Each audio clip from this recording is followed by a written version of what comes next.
आप आपके साथ मैं हूं जास्मिन शर्मा। हेडलाइंस के बाद अब सीधे रुक करते हैं खबरों का। और कल जम्मू में विपक्षी दलों की एक अहम बैठक होने वाली है। उससे पहले Jammu Kashmir national panthers party के कार्यकर्ताओं ने जम्मू में निर्वाचन भवन के सामने बड़े पैमाने पर विरोध प्रदर्शन किया है। विरोध प्रदर्शन का नेतृत्व JKNPP के अध्यक्ष हर्षदेव सिंह ने किया। न्यूज 18 से बात करते हुए हर्षदेव सिंह ने जम्मू कश्मीर में विधानसभा चुनाव नहीं कराने के लिए बीजेपी के नेतृत्व वाली केंद्र सरकार पर निशाना साधा।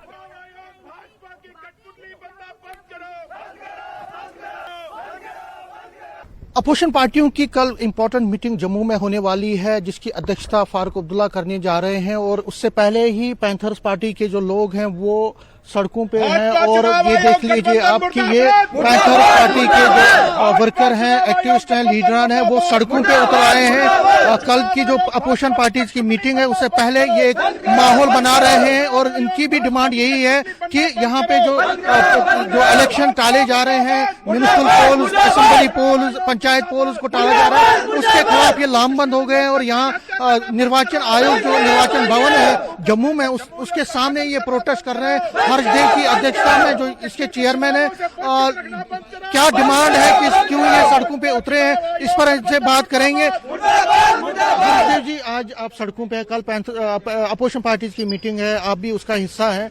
उससे पहले आप आज प्रोटेस्ट कर रहे हैं, क्या मैसेज आपकी?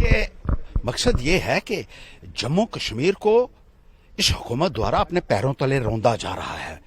भारतीय जनता पार्टी जम्मू कश्मीर के लोगों को कीड़े मकोड़ों की तरह ट्रीट कर रही है। हमें अपने अधिकारों से वंचित किया हुआ है। हमारे चुनाव नहीं करवाए जा रहे हैं। जमहूरी अधिकारों हमारे छीन लिए गए हैं, ऐसा लगता है। 5 साल से आपने असेंबली के चुनाव नहीं करवाए। 2018 में असेंबली भंग हुई। सुप्रीम कोर्ट भी कह रहा है, संविधान कहता है इलेक्शन होने चाहिए, लेकिन ये समझते हैं कि ये इतने बड़े डिक्टेटर हैं कि किसी को भी मसल देंगे तो कोई इनको पूछने वाला नहीं है। और इलेक्शन कमीशन जिस तरीके से इनके इशारों के ऊपर नाच रही है, इसलिए हमने एक प्रदर्शन रखा हुआ है इलेक्शन कमीशन के बाहर। चुनाव क्यों नहीं हो रहे हैं जम्मू कश्मीर के अंदर? सिर्फ बीजेपी के कहने के ऊपर चुनाव टाल दिए जाते हैं। अगर उनका माहौल ठीक नहीं होगा तो चुनाव नहीं होंगे, संविधान को सबवर्ट कर दिया जाएगा, जमहूरियत को बाय बाय कर दी जाएगी। ऐसा तो हमने दुनिया में कभी नहीं देखा कि किसी तानाशाह ने भी ऐसा किया हो। और 2019 में यहां फुल कमीशन आया था, इलेक्शन कमीशन। सब पार्टियों ने कहा इलेक्शन होने चाहिए, बीजेपी ने कहा नहीं होने चाहिए, तो नहीं हुए। अब 5 सालों से असेंबली के चुनाव नहीं करवा रहे हैं और म्युनिसिपैलिटी के चुनाव अनाउंस किए, उसके बाद फिर खत्म कर दिया सिलसिला, स्कटल कर दिया उसको, क्योंकि बीजेपी के लोगों ने कहा कि अभी चुनाव नहीं होने चाहिए, उनकी स्थिति ठीक नहीं है। बीजेपी को पूछकर चलने वाले लोग जो हैं वो तनख्वाह बीजेपी से क्यों नहीं लेते हैं? वो हिंदुस्तान के खजाने से क्या, टैक्स पेयर मनी है, लोग टैक्स देते हैं, उससे उनकी तनख्वाह निकलती है। तो तनख्वाह भी बीजेपी से लें। अगर नौकरी बीजेपी की करनी है तो तनख्वाह भी बीजेपी से लेनी चाहिए। और यह भी मालूम है इनको कि अगर यहां म्युनिसिपैलिटी के चुनाव नहीं हुए तो फंडिंग बंद हो जाएगी, लेकिन इनको लेना देना कुछ नहीं है। इनको सिर्फ ये है कि बीजेपी को चुनाव किसी हर्षदेव जी, आप भी तो सुप्रीम कोर्ट गए थे और बराबर सेंटर की तरफ से एश्योरेंसेस सुप्रीम कोर्ट में भी मिल रही है उनको। सुप्रीम कोर्ट में भी उन्होंने अपडेट दिया कि हम यहाँ पे कमिटेड हैं, लेकिन तब भी ये चीजें। देखिए, ये लोग मजाक उड़ा रहे हैं, संविधान का मजाक उड़ा रहे हैं, जमहूरियत का मजाक उड़ा रहे हैं, सुप्रीम कोर्ट के आदेशों की भी खिल्ली उड़ा रहे हैं ये लोग। अब मुल्क के लोगों को जागना होगा और इन लोगों को जो है इनका जड़ से सफाया करना होगा। कल आपकी बहुत लाजमी। कल आपके अपोजिशन पार्टीज की यहाँ मीटिंग है और सभी पार्टीज क्या लामबंद हो रही हैं इस मुद्दे पर कि, और आगे क्या हम देख रहे हैं कि आप क्या करने जा रहे हैं? देखिए, बिल्कुल हम इसके ऊपर चर्चा करेंगे, सबको इकट्ठा होना होगा। अगर तानाशाही निजाम को बदलना है तो सबको इकट्ठा होना होगा और जवाब देना होगा। आप लोगों को कुचल नहीं सकते हैं, ऐसे पैरों तले रौंद नहीं सकते हैं। जागृत होना होगा। बाकी पॉलिटिकल पार्टीज को उठ के खड़ा होना होगा। पैंथर्स पार्टी तो लड़ती रही है, दिल्ली में जाकर धरने दिए, जंतर मंतर में, पार्लियामेंट के बाहर, बीजेपी हेडक्वार्टर के बाहर, होम मिनिस्टर के बाहर धरने दिए। अब हम इनको कहेंगे पार्टीज को ये भी उठें और आवाज बुलंद करें। पॉलिटिकल पार्टीज हैं आपकी तो आपको बोलना पड़ेगा, आवाज उठानी पड़ेगी, जनता की आवाज उठानी पड़ेगी। जुल्म और अत्याचार के खिलाफ, जालिमों के खिलाफ आवाज उठानी पड़ेगी। न्यूज 18 से बात करने के लिए शुक्रिया। हर्षदेव सिंह पैंथर्स पार्टी के चेयरमैन साफ कह रहे हैं कि ये दिल्ली में जिस तरह इन्होंने आवाज उठाई है, इसी तरह चाहते हैं कि जो अपोजिशन पार्टीज कल मीटिंग करने जा रही हैं, हम इस मुद्दे को उठाएंगे और उनसे भी कहेंगे कि वो इकट्ठे हो जाए, ताकि आगे के दिनों में जो म्यूनिसिपल पोल्स यहाँ पे पोस्टपोन हुए हैं, पंचायत पोल्स जो पोस्टपोन होने की बात हो रही है, उसके खिलाफ आवाज उठाए और असेंबली पोल्स जल्द से जल्द करवाए जाए, उसके लिए भी आवाज वो उठाएंगे। कैमरामैन साहिबा के साथ में समीर भट्ट, न्यूज 18 जम्मू। और जम्मू कश्मीर कांग्रेस के अध्यक्ष वकार रसूलवानी ने कहा है कि समान विचारधारा वाले दल विभिन्न मुद्दों पर चर्चा करने और एक संयुक्त राजनीतिक रणनीति तैयार करने के लिए कल जम्मू में बैठक कर रहे हैं। न्यूज 18 से खास बातचीत करते हुए उन्होंने कहा कि ऐसा लगता है कि सरकार राज्य में चुनाव में जानबूझकर देरी कर रही है। वकार साहब, कल एक मीटिंग होने वाली अपोजिशन की, जिसकी सरबराही डॉक्टर फारूक अब्दुल्ला कर रहे हैं, किस तरह का एजेंडा है मीटिंग? देखो, जब से ये सरकार बीजेपी की इस रियासत में शासन चला रही है 2014 से, तब से जम्मू कश्मीर एक मुसीबत का शिकार हो गई। आपने देखा 2019 को इन्होंने कैसे इस स्टेट को, इस हिस्टोरिकल स्टेट को, इस खूबसूरत स्टेट को यूटी बनाया और यहां स्टेट के 2 हिस्से किए, और किस तरीके से वो अपने हिसाब से लोगों पे जुल्म कर रहे हैं। अभी तक उन्होंने 5 साल चलाया कि हमने जी पंचायत किए, हमने म्युनिसिपलिटीज किए, बाकी इलेक्शन किए, लेकिन आज वो भी उन्होंने खत्म कर दिए। यहां पे पूरे देश में कहीं इमरजेंसी नहीं है, लेकिन जम्मू कश्मीर में आपको 10 साल से इमरजेंसी लग रही है। खासकर 18 जून 2018 से फुल इमरजेंसी यहां लगी हुई है। तो इसलिए हम सब लाइक माइंडेड पार्टीज को, सेकुलर पार्टीज को जमा होके इन लोगों का मुकाबला करना पड़ता है, और हम इंशाल्लाह जुड़ेंगे, सब मिलेंगे, चाहे पीडीपी हो, चाहे एनसी हो, चाहे दूसरी लाइक माइंडेड पार्टी हो, पैंथर हो, सीपीएम हो, सब हम जुड़े हैं। हम इनका मुकाबला कर रहे हैं और पूरा मुकाबला डट के करेंगे। वही हम उसी की दिशा तय करते हैं कि हम इन लोगों के साथ, जो इस वक्त लोगों के दुश्मन है, गरीब लोगों को तबाह और बर्बाद कर दिया इन्होंने, स्मार्ट मीटर लगा के, टैक्सें लगा के, बाकी चीजें करके, तो उसके लिए हम लड़ने के लिए जो भी हो सकता है। जैसे पहले इन्होंने वोट, बाहर वालों के वोट रजिस्टर करना शुरू किए थे, हमने प्रोटेस्ट किया, कहीं ना कहीं ये रुके। आगे भी हम मिलजुल के एक पॉलिसी फ्रेम आउट करेंगे कि इस इमरजेंसी लगाने वाली सरकार के साथ हम कैसे निपटें। अभी किसी तरह का कोई भी ऐसा ऐलान नहीं हुआ है कि पंचायत जो यूएलबी के चुनाव हैं वो नहीं कराए जाएंगे, क्योंकि इलेक्शन कमीशन की तरफ से कोई ऐसा बयान नहीं आया है। फिर इस तरह का बवाल, हम तो चाहते हैं इलेक्शन हो, अगर नहीं ये कराएंगे तो ये डरे हुए हैं। कराने चाहे इलेक्शन, सारे इलेक्शन करने चाहे। डेमोक्रेसी, हमारा हिंदुस्तान का आईन कहता है कि इलेक्शन कराओ, लोगों से चुने हुए नुमाइंदे आएंगे, वो राज करेंगे, एमएलए बनेंगे, मिनिस्टर बनेंगे, सीएम बनेगा, पंचायती राज सिस्टम बनेगा, चेयरमैन बनेंगे, मेयर बनेंगे, वो लोगों के चुने हुए होंगे। हम नहीं चाहते एक आदमी बाहर से लाके इधर डिक्टेटरशिप करे, वो थोड़ी है, हम तो वही चाहते हैं। Thank you. जिस तरह से आप कहते हैं कि लाइक माइंडेड पार्टीज एक साथ हो रही है, इंडिया अलायंस की अगर बात करेंगे तो उसमें कांग्रेस भी है, नेशनल कॉन्फ्रेंस और पीडीपी जम्मू कश्मीर से उसमें है, और वो एक कमेटी के मेंबर भी हैं। लेकिन उमर अब्दुल्ला ने ये कहा कि जब सीटों के बंटवारे की बात आएगी तो ये करना चाहिए कि स्टेटस को मेंटेन करना चाहिए, यानी जो जहां से उम्मीदवार जीता है वही फील्ड करना चाहिए। आपको क्या लगता है? मेरी बात सुनिए, इंडिया अलायंस पूरे हिंदुस्तान में है। जम्मू कश्मीर में लद्दाख लेके 6 सीटें हैं, 6 सीटों पे बैठ के सलाह मशवरे से सब कुछ होगा, और वो होगा, उसमें किसी को तकलीफ नहीं होनी चाहिए। वो होगा, जहां हम लड़ेंगे वहां एनसी और पीडीपी नहीं लड़ेगी, जहां वो पार्टियां लड़ेंगी वहां हम नहीं लड़ेंगे, वहां हम उनकी मदद करेंगे, तो होगा, उसमें कोई परेशानी थोड़ी है। बीजेपी कहती है कि ये सारी पार्टियां बटी हुई हैं, कोई इत्तेहाद होने की जरूरत हो ही नहीं सकता इत्तेहाद। वो उनका गम बुलवा रहा है, गम, परेशानी उनकी बुलवा रही है। वहीं जम्मू कश्मीर कांग्रेस ने महात्मा गांधी और लाल बहादुर शास्त्री को पुष्पांजलि अर्पित की। पार्टी अध्यक्ष वकार रसूलवानी, कार्यकारी अध्यक्ष रमन भल्ला और पार्टी के अन्य वरिष्ठ कार्यकर्ताओं ने आज पार्टी द्वारा आयोजित एक समारोह में दोनों नेताओं को पुष्पांजलि अर्पित की। आज राष्ट्रपिता महात्मा गांधी जी का बर्थडे है, और आज के दिन कांग्रेस पार्टी और देश के सारे लोग इस दिन को बड़े जोर शोर से मनाते हैं। साथ में लाल बहादुर शास्त्री जी का भी दिन है।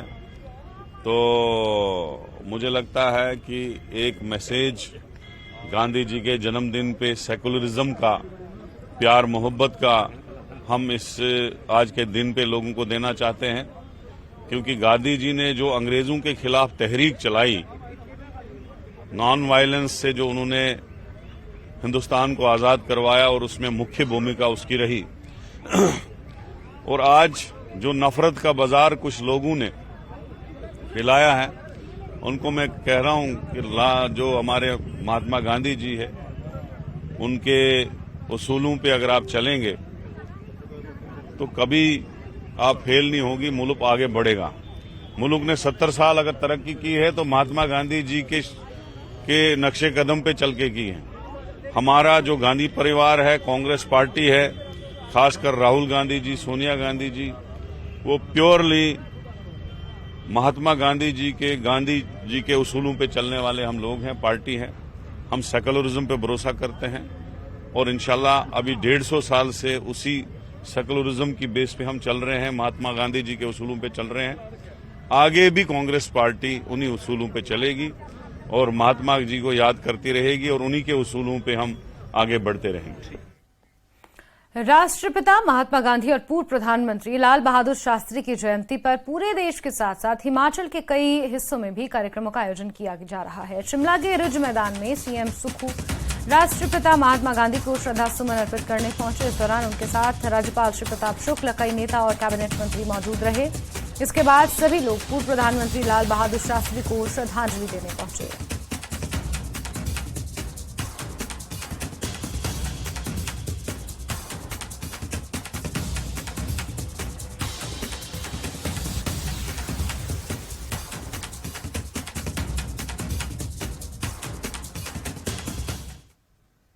गांधी जी की सोच और विचार जो उनके थे कि नॉन वायलेंस से किसी का भी दिल जीता जा सकता है, उसके इन विचारों को आज पूरा विश्व मानता है। आज 2 अक्टूबर का दिन नॉन वायलेंस डे के रूप में भी मनाया जाता है। गांधी जी ने जिस प्रकार अंग्रेजों के गुलामी से उनको आज़ादी दिलाने के लिए जो नीतियाँ बनाई, जो विचार प्रकट किए, और आज हम आज़ाद देश के 76वें वर्ष में प्रवेश कर रहे हैं, ये सब उन्हीं की नीतियां हैं जिसके कारण हमें आज़ादी मिली। और इस समय हमारी सच्ची श्रद्धांजलि यही होगी कि हम उनके दिखाए मार्गदर्शन में जो नॉन वायलेंस का मार्गदर्शन है उसको अपनाएं। लाल बहादुर शास्त्री जी जब देश के प्रधानमंत्री थे तो उस समय देश अनाज के मामले में आत्मनिर्भर नहीं था। भूख से काफ़ी लोगों की मृत्यु हो जाया करती थी और निश्चित रूप से देश अभी आज़ादी हुआ था तो उन्होंने, जैसे कि माननीय महामहिम राज्यपाल जी ने कहा, एक ऐसा नारा दिया कि पूरे देश में उस नारे को अपनाया गया कि आप सब लोग इस अन्न की पूर्ति के लिए एक दिन का आप उपवास रखेंगे।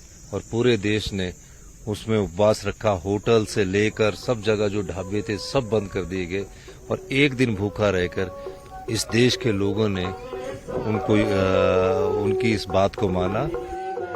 वहीं नाहन में राष्ट्रपिता महात्मा गांधी की जयंती पर एक प्रभात फेरी निकाली गई, जिसमें बड़ी संख्या में विभिन्न शैक्षणिक संस्थानों के बच्चों ने हिस्सा लिया। इस प्रभात फेरी को डीसी सिरमौर सुमित खिमटा ने हरी झंडी दिखाई। प्रभात फेरी के दौरान डीसी ने मौजूद लोगों को स्वच्छता की शपथ भी दिलाई। उन्होंने कहा कि आज 17 सितंबर से शुरू हो रहे स्वच्छता पखवाड़े का समापन होने जा रहा है और इस पखवाड़े के दौरान जिले में कई कार्यक्रम आयोजित किए गए थे। महोदय से निवेदन रहेगा, कृपया राष्ट्रपिता महात्मा गांधी। हमने आज महात्मा गांधी जी की जयंती मनाई और इसमें हमने स्वच्छता की तरफ भी एक पॉजिटिव जो कदम है वो भी रखा है। हमारा स्वच्छता पखवाड़ा भी अभी चल रहा है जो आज के दिन समाप्त हो जाएगा।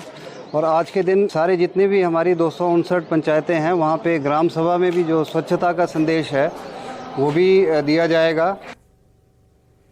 और हिमाचल में कोरोना काल में भर्ती किए गए आउटसोर्स कर्मियों को सरकार ने बाहर का रास्ता दिखा दिया है। शनिवार को इनकी नौकरी का अंतिम दिन था, जिसके चलते आउटसोर्स कर्मचारी अब परेशान हो गए हैं। वहीं पुलिस प्रशिक्षण केंद्र डरोह में 22वें दीक्षांत समारोह में प्रदेश के मुख्यमंत्री सुखविंदर सिंह सुक्खू मुख्य अतिथि के रूप में शिरकत करने पहुंचे, जहां पर ये आउटसोर्स कर्मी मुख्यमंत्री से मिलने पहुंचे। उस दौरान एक महिला मुख्यमंत्री के पैरों में गिर गई और रोने लगी, जिस पर सुरक्षा कर्मियों ने महिला को पीछे हटा दिया। फिर मुख्यमंत्री सुखविंदर सिंह सुक्खू को इस बात का एहसास हुआ कि महिला उनके पैरों में गिर गई। दोबारा मुख्यमंत्री इन लोगों से मिलने पहुंचे और इन लोगों से मिलने और इनकी बात को सुना।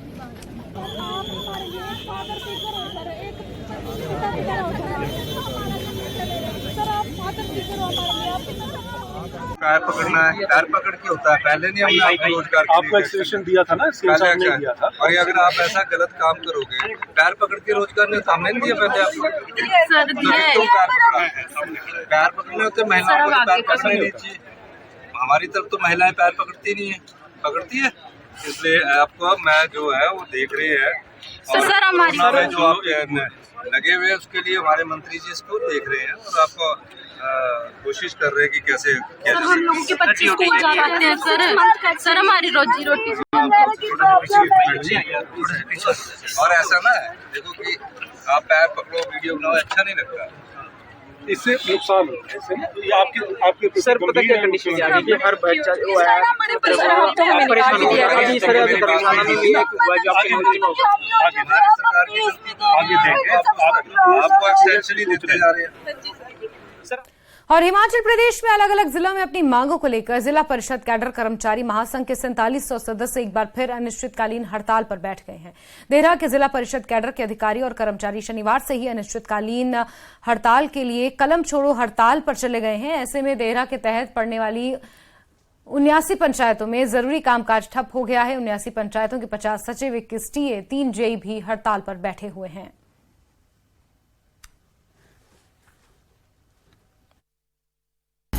आज हम फिर से यहाँ पर अनिश्चितकालीन कलम छोड़ हड़ताल पर बैठ गए हैं। हमारी पहले भी एक ही मांग थी और अब भी एक ही मांग है कि हमें किसी न किसी विभाग में विलय किया जाए।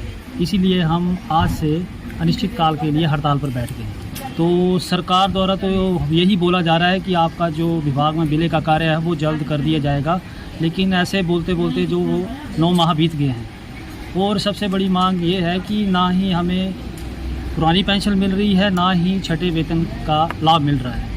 और यहाँ पर दुविधा ये है कि जो हमारे नए सचिव लगे हैं उनको छठे वेतन का लाभ दिया जा रहा है, जबकि जो पुराने सचिव हैं या जेईज हैं, टीए हैं, इनको छठे वेतन का लाभ नहीं दिया जा रहा है। तो इसीलिए जो राज्य कार्यकारिणी के आह्वान पर हम सभी फिर से अपने इस कैंपस में अनिश्चितकालीन हड़ताल पर बैठ गए हैं। मंडी में अगस्त महीने में हुई भारी बारिश के कारण जहां लोगों को घरों से बेघर होना पड़ा है, वहीं बारिश के कारण बहुत से किसान भी प्रभावित हुए हैं। मंडी की बल्ह घाटी के किसानों के पास तो अब खेती करने के लिए जमीन तक नहीं बची है। ऐसे में किसान सरकार से मदद की आस लगाए बैठे हैं। बल्ह घाटी के डडौर और सिहोली गांव के किसान कृष्णानंद, हंसराज, दुर्गाराम, संतराम और आलमराम ने बताया कि 12, 13 और 14 अगस्त को हुई बारिश के कारण सुकेती खड्ड का जलस्तर बढ़ गया था। इस खड्ड में बीबीएमबी प्रबंधन द्वारा भारी मात्रा में सिल्ट फेंकी गई थी। जब बाढ़ की स्थिति उत्पन्न हुई तो ये सिल्ट और पत्थर भूमि कटाव करते हुए इनके खेतों में जा घुसे हैं। आज आलम ये है कि हजारों बीघा भूमि का नामो निशान मिट गया है, जबकि जो भूमि बची है उसमें भारी मात्रा में सिल्ट और पत्थर भरे पड़े हैं। आपको बता दें कि बल्ह घाटी को हिमाचल का मिनी पंजाब कहा जाता है। यहाँ पर बहुत बड़ी संख्या में किसान नकदी फसलों की खेती करते आते रहे हैं। 5 फुट सीट चलो पर देखना पूरा बाउंड्री वाला सारी देखा जितने खाद सारी जमीन ना आएगी सारी।